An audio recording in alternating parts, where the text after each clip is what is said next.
So we hear it every day of the week from our politicians, from the Irish media, that Ireland is one of the richest countries in the world and we have so much money we don't know what to do with it, and that we're all Cavan people, have tons of money lying about. But that could be no further than the truth, unfortunately. And we hear a lot of Indians too, oh, we want to go to Ireland because there's loads of money, etc., because they see the statistics. And again, it's all smoke and mirrors, GDP, etc., etc. It doesn't show how poor. And again, it's all by design pretty much, because the Irish state hates its own people. Like, let's be fair, if you're anybody else but an Irish citizen, they hate Irish people, but everybody else gets a good life here, but Irish people don't. A record has sadly been achieved this year that literally, after the 2008 financial crash, the country was in a bad state, everybody can agree on that. And that a lot of people left to go to Australia around 2013 and so, because the country is fucked. Excuse my language, but it's even fucked. It's like, it's worse so now than it was back then. Like, it's hard to imagine, but it's just getting worse and worse. House prices have gone up by €10,000 in just a year. In just a year, it's gone up by €10,000.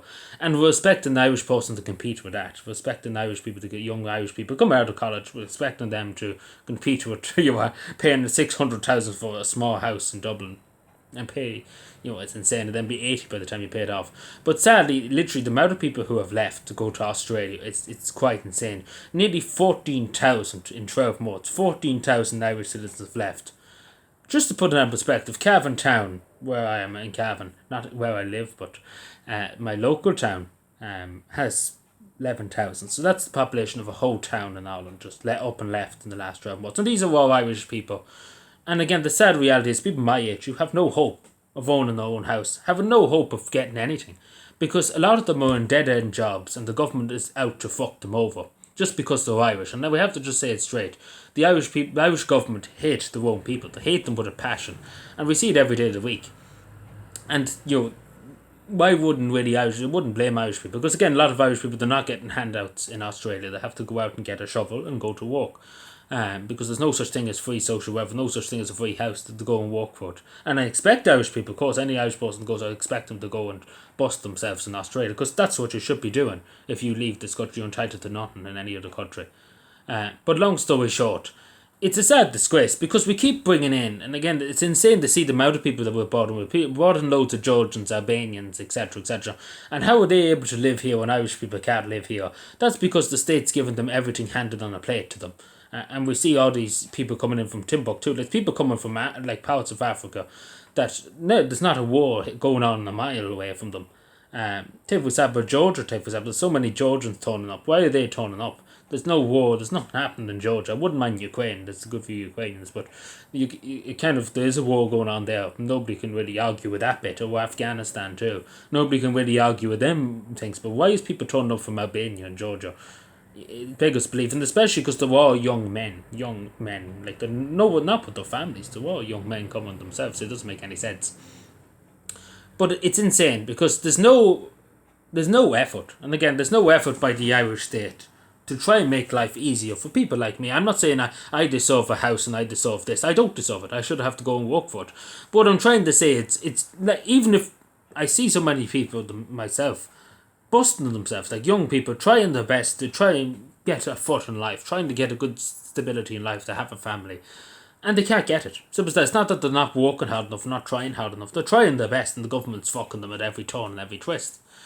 But this is the thing. At least if we tried to do it, and like make it a bit easier, or try to give them, meet them halfway, if that makes any sense, a young person in Ireland, and give them a chance to try and have a good life, and try to stay in their native country instead of having to go on abroad. But there's not an attempt. The Irish government don't give a shit. They have the new government that we have, well, not the new government, it's pretty much the same old fuckers that was in the last time. But long story short, there was an election in November last year, and we're pretty much nearly 6 months on, or so, nearly a year on, and fuck all has been done to help anybody. The only people that helped us themselves, the politicians and NGOs and the media. Not a hate has been done to help an ordinary Irish citizen or anything. The things have got worse, if not, things have got 100% worse. House prices, as I said earlier on, have gone up by 10,000 just this year. €10,000 increase in house prices, and they're already nearly €1,000,000. So if you're an ordinary Joe working a 9 to 5, you're pretty fucked, because you will be paying back a mortgage to the bank until you're 90 or 102. Because that's just the way it's going, and nobody can own anything in their own lifetime. And as Klaus Schwab famously said in the World Economic Forum, you own nothing and be happy about it. But again, we have politicians too that jump to foreign governments, who jump to the European Union, who jump to the Davos, the World Economic Forum. We should have politicians to tell them to go fuck themselves. Excuse my language, but that's what we should be telling Klaus Schwab's and the people in the World Economic Forum where to go. Excuse my language, but that's what we should be telling them. But it is a sad state of affairs, and I think every person, every citizen in this country can agree that there's far too many. And again, being a young person particularly, I can't. I would need 5 or 6 I need 5 or 6 books at this stage to tell you how many people I knew from this part of Ireland, Cavan, County Cavan, who have left. And again, these are young people. The whole life's ahead of them. They should be building the future of this country, having a family, living the life of Wiley and Cavan, because they grew up. The grandfathers fought for this country's independence. They should be staying here. They should have a life and have a chance. I'm not even saying to give them everything for nothing. We shouldn't be doing that. No country should give their citizens things for nothing. But what I'm trying to say is at least meet them halfway. What I'm trying to say, because we shouldn't be giving anybody. People should work for what they have, but we should be meeting people in the middle. We shouldn't be overly too harsh on people too. And of course, your own citizens. Because at the moment in time, like just looking at it, like the average wage, take for example, for an 18 to 35-year-old in Ireland, it's about 550, give or take, 600, give or take. And that's to include, let's take for example, there's people paying insane amount of money on rents. In some parts it's about €2,000, some parts of it is 3,000. It's insane. Some cases across the country it's insane. Like, it's madness.